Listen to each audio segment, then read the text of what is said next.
Hi friends, இன்றைக்கி நம்ம என்ன பார்க்க போகிறோம்னா சூப்பரான நண்டு குழம்பு தாங்க பார்க்க போகிறோம். சண்டே ஸ்பெஷல் நண்டு குழம்பு.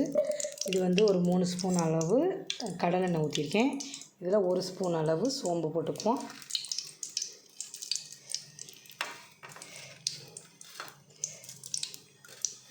ஒரு ஸ்பூன் அளவு சோம்பு பொரிஞ்சதுக்கு அப்புறம் ஒரு கொத்து கருவேப்பிலை, வெங்காயம், ஒரு சின்ன வெங்காயம் ஒரு 10-15 கட் பண்ணி வச்சுருக்கோம். 2 தக்காளி, சின்ன தக்காளி 2, பெரிய தக்காளியாக இருந்தால் 1. இது 1/2 கிலோ நண்டு தாங்க செய்ய போகிறோம். இப்போ வந்து வெங்காயம் சேர்த்துக்கலாம், தக்காளியும் சேர்த்துக்கலாம்.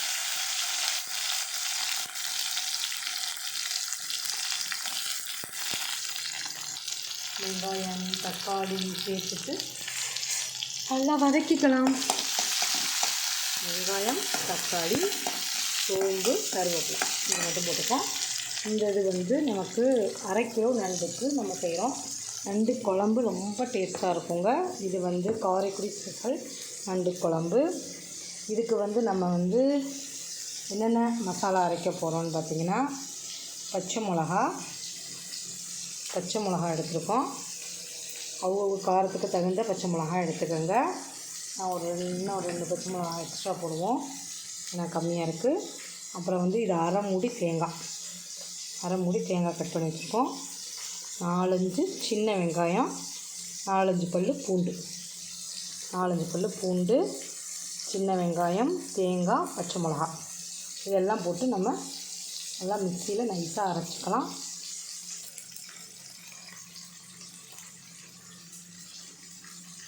இப்போ வந்து நம்ம இது மசாலா அரைக்கிறதுக்கு வந்து தேங்காய், பூண்டு, சின்ன வெங்காயம், பச்சை மிளகா இதை நம்ம எடுத்து வச்சுருக்கோம். இப்போ வெங்காயம் தக்காளி நல்லா வதங்கிடுச்சு.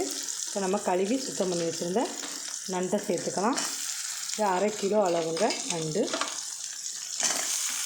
அமாவாசைனா நண்டு நல்லா சதை இருக்குதுன்னு சொல்லுவாங்க. எப்படி இருக்குன்னு தெரியல, செஞ்சதுக்கப்புறம் பார்ப்போம். ஓரளவு நல்லா தான் இருக்குது. இது வந்து 1/2 கிலோ நண்டு 400 ரூபா. எவ்வளோ குட்டியாக இருக்குது பாருங்கள். நல்லா பெரிய பெரிய நண்டாக வரும். இப்போ இந்த அளவு கிடைக்கிறதே பெரிய விஷயமா இருக்குது.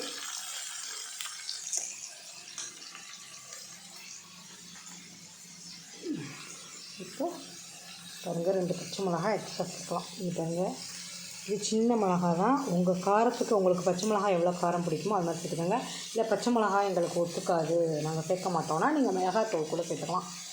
குழம்பு மிளகாத்தூள் இருக்குதுங்களா, அது 2 ஸ்பூன் போட்டுட்டு இந்த மாதிரி அரைக்கிற மசாலாவுக்கு வந்து தேங்காய், வெங்காயம், பூண்டு, அப்புறம் வந்து இதுங்க இந்த நண்டு தான் வாங்கணுங்க. இந்த ப்ளூ கலராக தான் இருக்கணும் நண்டு. அது பாருங்களேன், கலர் மாறும். அப்படியே ஒரு அடுப்பில் இது பண்ணோடனே அப்படியே கலர் வந்து ஆரஞ்சு கலராக மாறும். இந்த நண்டு தான் நல்லாயிருக்கும். இந்த நண்டு மேலே புள்ளியாக இருந்துச்சுன்னா அது நல்லா இருக்காது சாப்பிட. இந்த மாதிரி ப்ளூ கலர் நண்டு தான் சூப்பராக இருக்கும் சாப்பிட. இப்போ நம்ம இது தேங்காய், இந்த பச்சை மிளகா, வெங்காயம்லாம் சேர்த்துக்கலாம். மிக்ஸி ஜாரில் 1 ஸ்பூன் அளவு மிளகு, 1 ஸ்பூன் அளவு சோம்பு மிளகும் சேர்த்துருக்கோம்.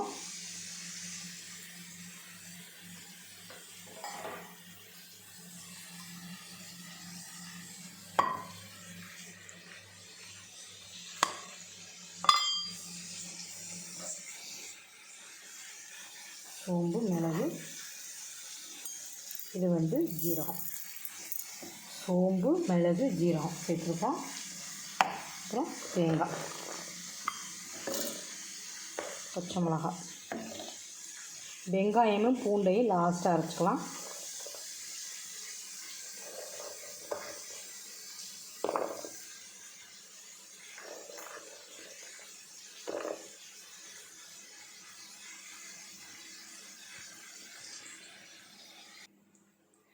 இப்போ அரைச்சாச்சு தேங்காய்லாம். இப்போ வந்து வெங்காயமும் பூண்டும் சேர்த்துக்கலாம். ஒரு 10 பல் பூண்டுன்னு வச்சுக்கோங்க, 10 சின்ன வெங்காயம் இதை வந்து நம்ம சேர்த்துக்கலாம்.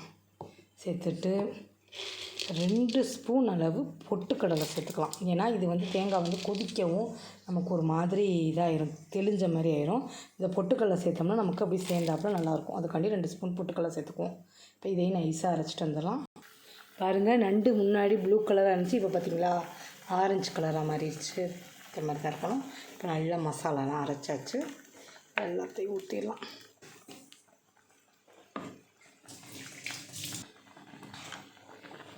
கொஞ்சம் தண்ணி ஊற்றிக்கலாம். ஏன்னா நண்டு குழம்புனா நம்ம எல்லாருக்குமே எங்கள் வீட்டில் பிடிக்கும். அதனால் கொஞ்சம் குழம்பு அதிகமாகவே வச்சுக்கலாம். 1/2 கிலோ நண்டுக்கு எவ்வளோ குழம்பு வச்சுருக்கேன் பாருங்கள். ஏன்னா அந்த வாசமே சூப்பராக இருக்கும். பாருங்கள், உப்பு தேவையான அளவு உப்பு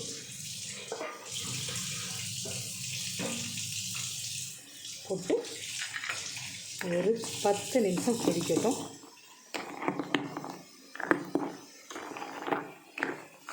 10 நிமிஷம் கொதித்தா சூப்பரான நண்டு குழம்பு ரெடி. ஓகே ஃப்ரெண்ட்ஸ், இப்போ நல்லா நண்டு குழம்பு கொதித்து பாருங்கள் எப்படி இருக்குன்னு. சூப்பரான நண்டு குழம்பு ரெடி ஆயிடுச்சுங்க. இது காரைக்குடி ஸ்டைல் நண்டு குழம்பு. பச்சை மிளகா அரைச்சி ஊற்றி, உங்களுக்கு பச்சை மிளகா பிடிக்கலைன்னா நீங்கள் வரமிளகாத்தூள் போட்டுட்டு இதே மசாலாவை அரைச்சி போடுங்க. சூப்பராக இருக்கும் நண்டு குழம்பு. சுட சுட சாதம் இப்போ தான் உலை வச்சுருக்கு, சாதம் அடித்து இந்த நண்டு குழம்பு ஊற்றி சாப்பிட்ணும். அடுத்து நண்டு நமக்கு வாங்கினோடனே வச்சிடணும், இல்லைன்னா ஊற்றி போயிடும். அடுத்து நம்ம மீனை கழுவணும். முரல் மீன் வாங்கியிருக்கோம். முரல் மீனை கழுவணும். கொஞ்சம் தண்ணியில் ஊற்றி வச்சுருக்கேன், கழுவிட்டு அடுத்து மீனை வறுத்துட்டு மீன் குழம்பு வைக்க வேண்டியதான். Thank you friends. எங்களோட நண்டு குழம்பு எப்படி இருக்குன்னு பார்த்துட்டு கமெண்ட் பண்ணுங்கள். இந்த மாதிரி நண்டு குழம்பு உங்கள் வீட்லேயும் வச்சு கொடுத்து அசத்துங்க. தேங்க்யூ.